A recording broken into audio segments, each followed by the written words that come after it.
Look, UFC 304, it's great. It's a great card. Definitely looking forward to it. But swiftly following this event, we have Umar Nurmagomedov versus Cory Sandhagen. And this is one I cannot wait for.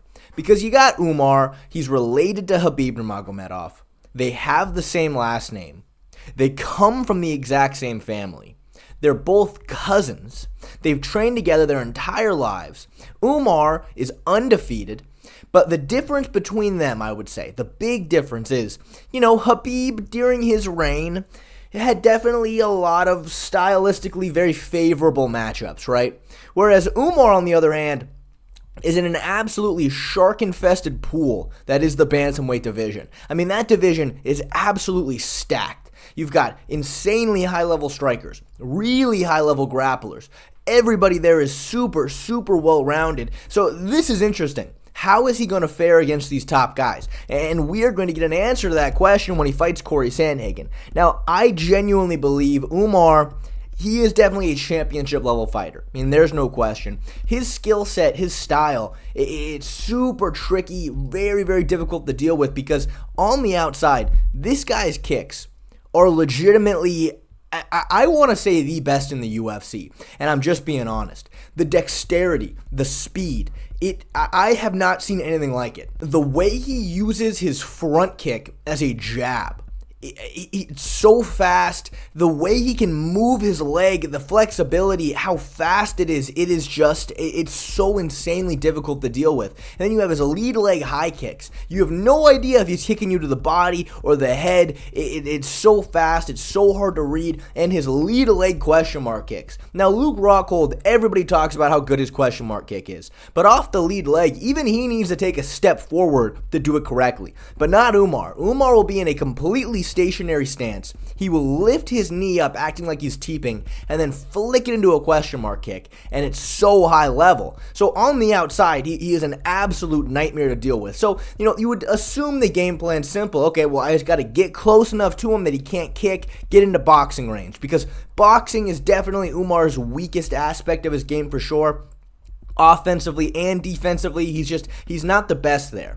But the reason for that is he doesn't need to be, because as soon as you get close to him, he shoots. And his pure wrestling, it's way better than Islam's. It's way better than Khabib's. Both of those guys, they needed to get you up against the fence to really do their best work.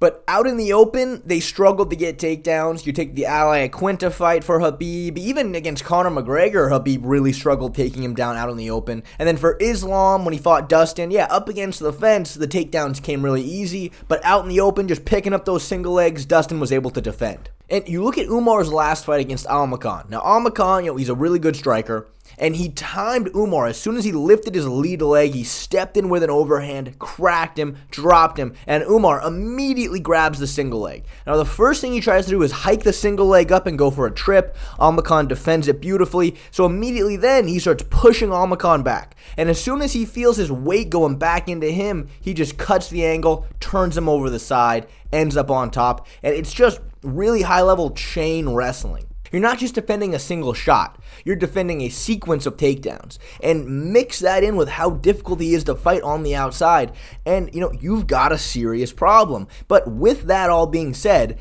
I genuinely believe Cory Sandhagen is going to put a masterclass on Umar Nurmagomedov. I think Cory Sandhagen is pretty much as skillful as you can possibly get, and I think he has the style to beat Umar.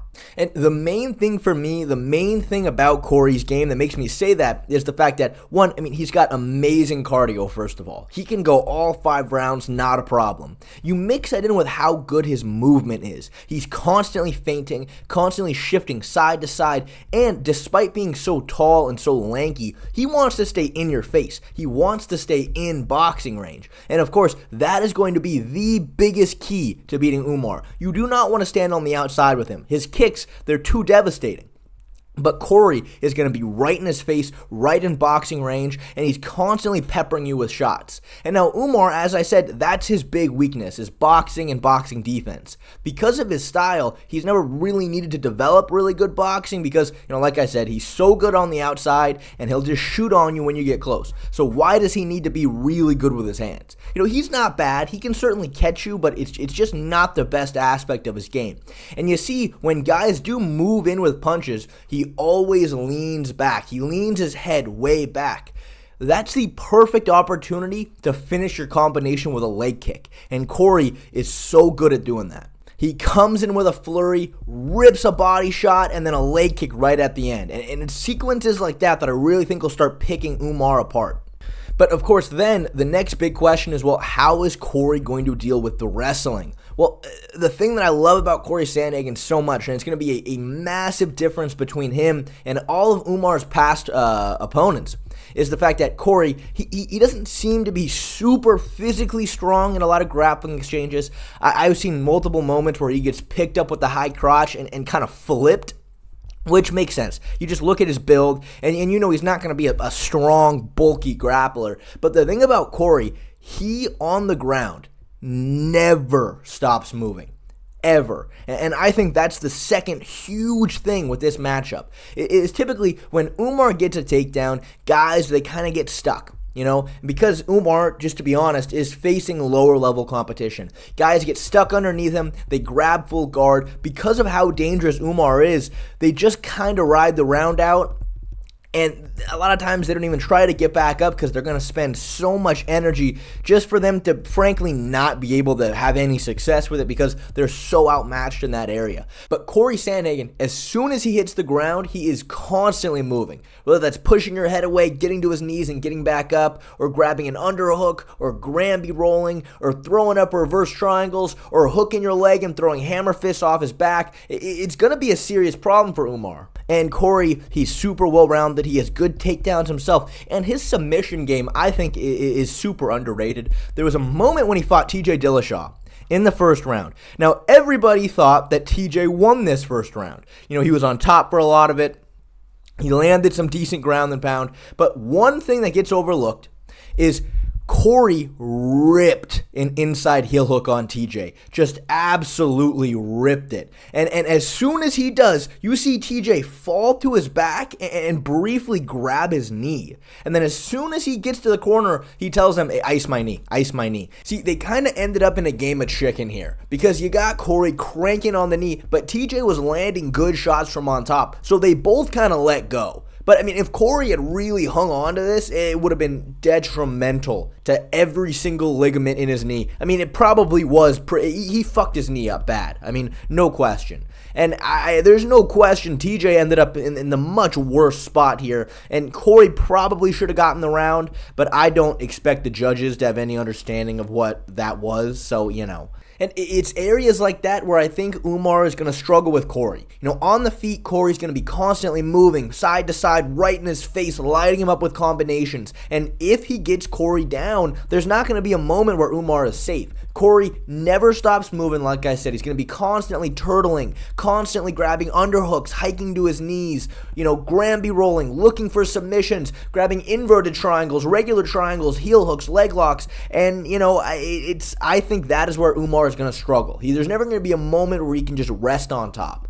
Now, of course, there was the moment where Cory fought Aljamain Sterling where he immediately got pushed to the fence, taken down, got his back taken, and he got rear naked choked. But look, the reason why that happened was Cory loves giving up his back standing during grappling exchanges. He does it all the time. Against TJ Dillashaw in particular, he did it a whole bunch. You see here, TJ has Cory pushed up against the fence, and Cory is using a whizzer, which is, him wrapping his arm around TJ's. That's preventing TJ from getting to his back.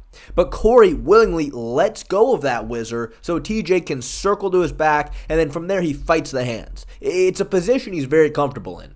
But Aljamain Sterling without a doubt, is one of the best back takers in the UFC. I mean, he just is. So as soon as Cory let go of the whizzer to give up his back so he can defend from there, Aljo jumps on his back, puts that body triangle in, and, it's a big mistake. You just cannot give somebody like Aljamain Sterling that opportunity. And, Umar, for how good he is in that particular area, he's not nearly to the level of Aljamain Sterling. And that's another thing. Cardio is a big question here. After Umar's last fight against Al-Makhan, it was clear he was pretty fatigued. It was clear he was tired. He was huffing and puffing. And that's something you just frankly don't see Cory Sandhagen in.